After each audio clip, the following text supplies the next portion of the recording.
गांव की ठंडी हवा और सब्ज खेत हमेशा पोती को अपनी तरफ खींचते।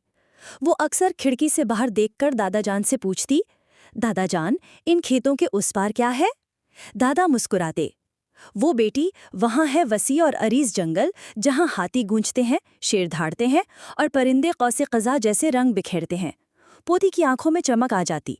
क्या हम जा सकते हैं वहां? दादा ने प्यार से कहा, कल ही चलते हैं। अगली सुबह सूरज की पहली किरण के साथ दादा ने लाठी उठाई, पोती ने छोटी सी टोकरी संभाली और दोनों कच्चे रास्ते पर चल निकले। खेतों के बीचों बीच से गुजरते वो जंगल के दहाने तक पहुंच गए।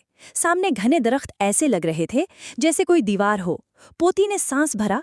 वाह दादाजान, ये तो ख्वाबों की दुनिया है। दादा ने कहा, अभी तो असल कमाल अंदर है बेटी। जंगल में दाखिल होते ही मंजर बदल गया। बंदर दरख्तों पर झूल रहे थे, कहीं हरनों का झुंड दौड़ रहा था, कहीं हाथी की गूंज सुनाई दे रही थी। एक शरारती बंदर पोती की टोकरी झपटने ही वाला था, मगर दादा ने लाठी से हल्की सी टुक दी। बंदर भागते भागते हंसने लगा।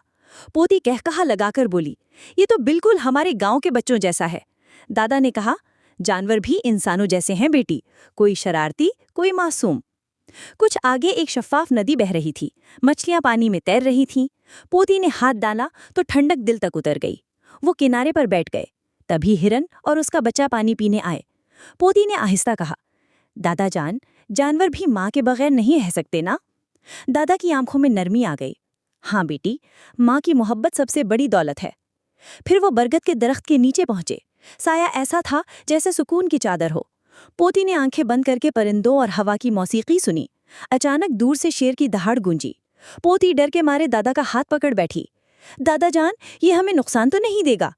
दादा ने कहा, बेटी, जंगल का कानून है, जो नुकसान ना दे उसे नुकसान नहीं होता। इज्जत दो, इज्जत लो। शाम ढलने लगी। सुनहरी किरणें दरख्तों पर बिखर गईं, परिंदे घोंसलों को लौटे, जानवर पुरसुकून हो गए। दादा ने कहा, चलो बेटी, अब वापसी का वक्त है। जाते हुए पोती ने आखिरी बार जंगल को देखा और बोली, दादाजान, ये मेरा सबसे हसीन दिन है, वादा करें हम फिर आएंगे। दादा ने आसमान पर चमकता सितारा देखकर कहा, ये जंगल तुम्हारा दोस्त है, जब दिल चाहे हम वापस आएंगे। यूं दादा और पोती का पहला सफर गांव से जंगल तक यादगार दिन बन गया। एक दिन जो पोती हमेशा अपनी यादों के संदूकचे में छुपाकर रखेगी। क्या आप भी दादा और पोती के साथ मजीद जंगली मुहिमजुई देखना चाहते हैं? तो EHMI 154 को लाइक करें, अपनी पसंदीदा जानवर का नाम कमेंट्स में लिखें और सब्सक्राइब करना मत भूलें।